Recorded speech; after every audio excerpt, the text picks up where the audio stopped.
경제 소식을 빠르고 친절하게 전달해 드립니다. 오늘 굿모닝 경제는 유혜미 한양대학교 경제금융대학 교수와 함께하겠습니다. 교수님 어서 오세요. 어서 오십시오. 자, 먼저 반도체 소식부터 좀 짚어보겠습니다. 주말 사이에 나온 소식인데 미국 정부가 반도체법에 따른 이 보조금 규정을 확정을 했는데 어떤 내용이 좀 담겼나요? 이번에 확정된 것은 반도체법의 이제 가드레일 세부 규정 최종안이라고 해서요. 3월 달에 이미 이제 초안이 나와 있었는데 이것을 최종 확정해서 발표를 한 것인데요. 이 내용이 이제 포함되어 있는 것을 보자면 이 반도체법에 따라서 보조금을 받는 기업의 경우 보조금을 다른 국가에서는 사용하면 안 된다는 내용이 들어가 있고요. 그다음에 보조금을 수령한 기업은 향후 10년간 중국과 같은 우려국에서 반도체 생산 능력의 실질적인 확장이 있을 때 전액 그 보조금을 반환해야 된다는 규정이 있습니다. 근데 이 실질적 확장이라는 게 도대체 무엇인가 하면요. 첨단 반도체의 경우는 10년간 생산 능력이 5% 이상 확장하면 안 된다는 거고요. 그다음에 이제 첨단이 아닌 범용 반도체의 경우에는 좀 더 이제 낮은 기술력을 보유한 경우 그런 경우에는 생산 능력이 10% 이상 확장하면 안 된다는 것입니다. 그래서 이런 부분이 포함되어 있는 것이 이번에 최종 확정이 되어 있습니다. 네. 말씀해주신 대로 이번 규정이 확정되면서 국내 기업들이 중국에서 이제 생산 능력을 확장하는 데는 제한이 생겼는데 그래도 최악의 상황은 피했다 이런 분석이 나오더라고요. 이게 어떤 점 때문인 건가요? 일단은 3월 달에 나온 초안에 비교해서 크게 이제 나빠진 점이 없다는 것이 최악의 상황을 피했다는 그런 판단이 나오는 근거입니다.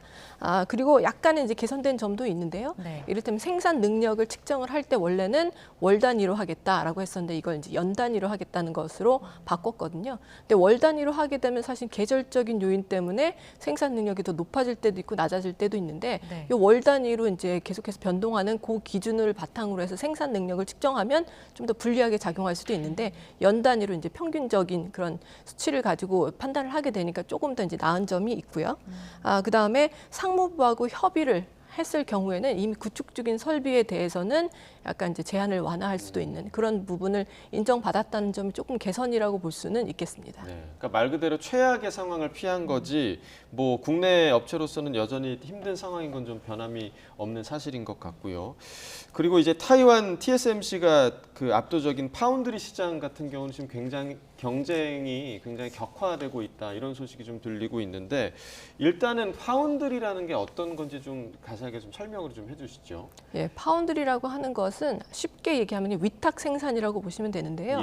반도체를 생산하는 데는 이 설비를 일단은 갖추는 것부터 관리하는 것, 그다음에 제조 기술을 개발하는 것까지 굉장히 많은 비용이 듭니다.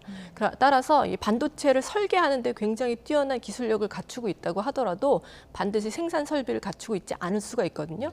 그래서 반도체 설계 기술을 가진 업체, 하지만 생산 기술은 없는 그런 업체들이 이 생산을 위탁하는 경우 그 생산을 위탁받은 업체를 우리가 파운드리 업체라고 하는 것이거든요.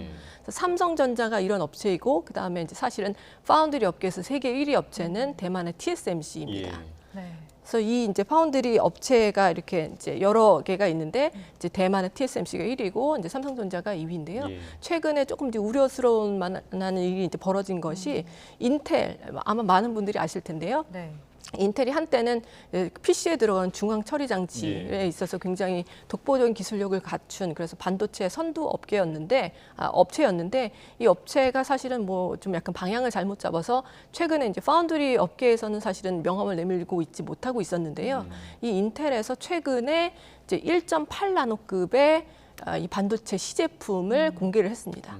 이게 이제 뭐냐면요. 나노 단위로 이제 측정이 되는 것인데 이 나노 단위로 측정이 되는 것이 반도체에 있는 회로의 선폭입니다. 그러니까 반도체는 웨이퍼에다가 전기가 지나가는 회로를 이제 인쇄를 해서 만들게 되는데요. 이 선폭이 좁으면 좁을수록 더 첨단 기술이 이용이 되고요. 더 많은 정보를 처리할 수가 있습니다. 근데 얼마 전에 이제 중국의 화웨이에서 스마트폰 최신 기종을 공개했는데 여기에서 7나노급의 반도체가 사용이 됐다고 했었죠. 근데 그게 사실은 이제 중국 입장에서는 상당히 놀라운 것이긴 하지만 세계의 이제 파운드리 업체에서 생산하는 지금 반도체를 보면 3나노급의 이제 반도체가 양산이 되고 있는 실정이고요. 이 선두 업체가 바로 이제 대만의 TSMC와 삼성전자입니다. 뭐 앞서 얘기했던 반도체법도 그렇고 지금 그런 파운드리 경쟁도 이렇게 계속해서 전 세계적으로 심화하고 있는데 우리 반도체 기업은 우려해야 할 상황이라고 봐야 할까요, 그러면?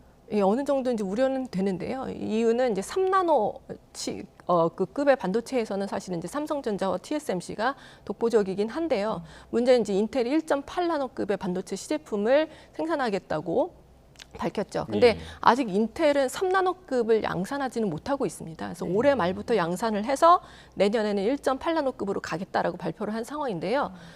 지금 3나노급에서는 사실은 아주 굉장한 그 경쟁 업체까지는 되지 않지만 이제 2나노급 내지는 1나노급대로 가게 되면 인텔이 이렇게 치고 들어오게 되면 지금 2위인 삼성전자로서는 조금 이제 위기감을 느낄 수밖에 없는 상황인데요.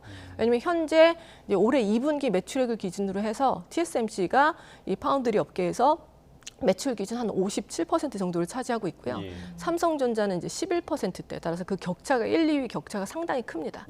예. 여기에 인텔이 가세를 해서 적어도 2위 업체는 잡겠다라고 하고 있으니까요. 삼성전자로서는 우려할 수밖에 없는 상황이죠. 네, 안 그래도 1위와 격차가 좀 큰데 3위가 지금 치고 올라오니까 우려할 만한 상황인 것 같고요. 자, 다음 이야기 좀 나눠보겠습니다. 미국의 통화 긴축이 지금 예상보다 길어질 거다 이런 전망이 나오면서 금융시장도 좀 출렁이고 있는데 당장 그 시장 금리가 오르면서 대출 금리도 지금 많이 올라졌더라고요. 시중은행 주택담보대출 상단 금리가 다시 7%를 넘어섰다고 하더라고요. 예, 그렇습니다. 예. 대출 금리가 이제 꿈틀대고 있는데요. 예. 이제 고정 금리도 그렇고 변동 금리도 그렇고 상단이 다 이제 올라가고 있습니다. 그 이유는 고정 금리 같은 경우는 이제 주택담보대출의 고정 금리는 은행채 이제 5년물을 주로 이제 기준으로 하고 있거든요. 근데 은행채 금리가 오르고 있는데 이것은 미 연준의 이제 긴축이 오래 갈 것이다라는 이제 전망에 시장 금리가 일단은 좀 뛰고 있고요. 여기에 지금 가계대출은 증가세를 계속 보이고 있지 않습니까? 예. 따라서 대출 수요가 많기 때문에 은행들이 자금을 확보하기 위해서 은행채를 계속 발행을 하다 보니까 그 물량이 이제 커지면서 시장 금리가 또 올라가고 있어요. 그다음에 변동금리 같은 경우는 코픽스라고 해서 이 은행의 자금 조달 금리를 이제 가중 평균한 값인데 이것도 역시나 은행채 발행 금리가 높아지고 있다 보니까 이제 점점 이제 상향 조정이 될 이제 예정이거든요. 따라서 대출 금리는 계속 올라가고 있고요. 거기다가 이제 예금 금리도 얼마 전에 이제 말씀드렸는데 지난해 이제 레고랜드 사태 당시에 이제 예금을 좀 확보하기 위해서 수신금리 경쟁이 있었는데 이때 확보했던 예금들이 이제 만기가 도래하면서 예금이 다시 빠져나갈 수가 있으니까 다시 은행들이 이제 수신금리를 좀 높이고 있는 상황이거든요. 근데 수신금리를 높인다는 것은 결국에 이 은행들의 자금 조달의 비용이 올라간다는 것이고 궁극적으로는 또 대출 금리가 올라가는데 또 영향을 미칠 수가 있기 예. 때문에요. 대출 금리는 계속해서 조금 올라갈 그런 모습이 보이고 있습니다. 네, 이렇게 좀 고금리가 오랫동안 지속될 수 있다 이런 전망도 나오던데 교수님은 어떻게 보세요? 저도 상당 기간 이제 지속이 될 거라고 보는데요. 얼마 전에 이제 미 연준의 공개시장조작위원회 그 발표가 있었죠. 기준금리 발표가 있었는데 기준금리는 동결을 했지만 이것을 우리가 매파적 동결이라고 부르는데요. 네. 왜냐하면 이때 향후 경기 전망에 대해서 이제 점도표라고 하는 그 미 연준 인사들의 금리 혹은 뭐 경기 전망에 대한 그런 수치들이 발표가 됐는데요.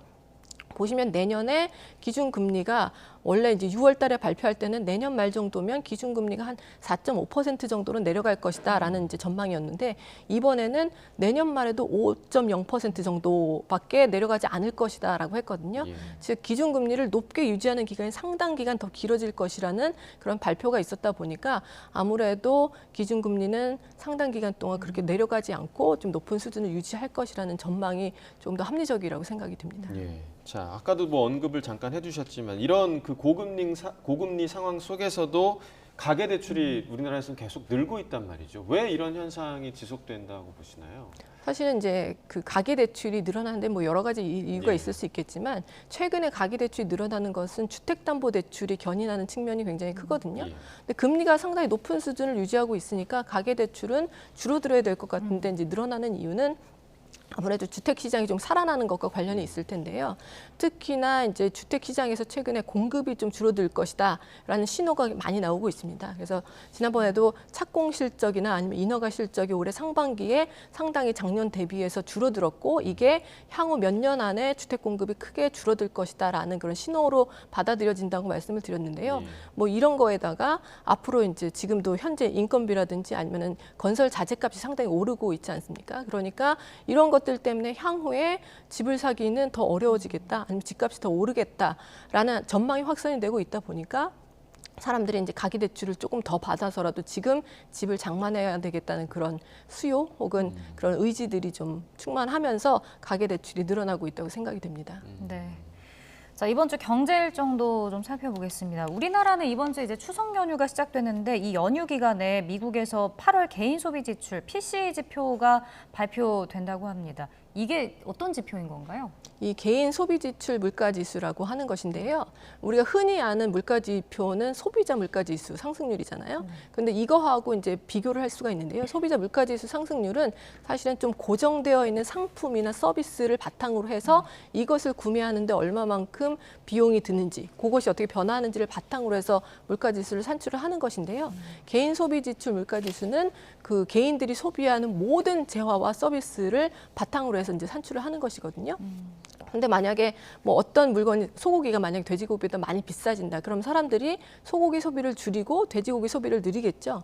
그런데 이런 부분이 소비자 물가지수 상승률에는 단기적으로 반영이 안 돼 있습니다. 반면에 이 개인 소비 지출 물가지수에는 반영이 돼 있기 때문에 이 소비자 물가지수 상승률에 비해서는 그 물가가 상승하는 폭을 좀 덜 과대평가한다. 그래서 이게 좀 더 정확한 물가지수라고 볼 수가 있는데요. 이 PCE가 발표가 됩니다. 그래서 요걸 바탕으로 해서 과연 이제 미 연준이 앞으로 얼마만큼 그 기준금리를 더 오래 고금리로 가져갈지라든지 아니면 물가의 향방이 어떻게 될지에 대해서 좀 더 정확한 그런 정보를 알 수 있을 것으로 생각하고 있습니다. 네, 그러니까 말씀해주신 대로 연준에서는 뭐 추가 기준금리 추가 인상 가능성, 그러니까 매파적인 그런 성향을 계속 보이고 있는데 교수님께서는 통화 정책 흐름 좀 어떻게 좀 예상을 하세요?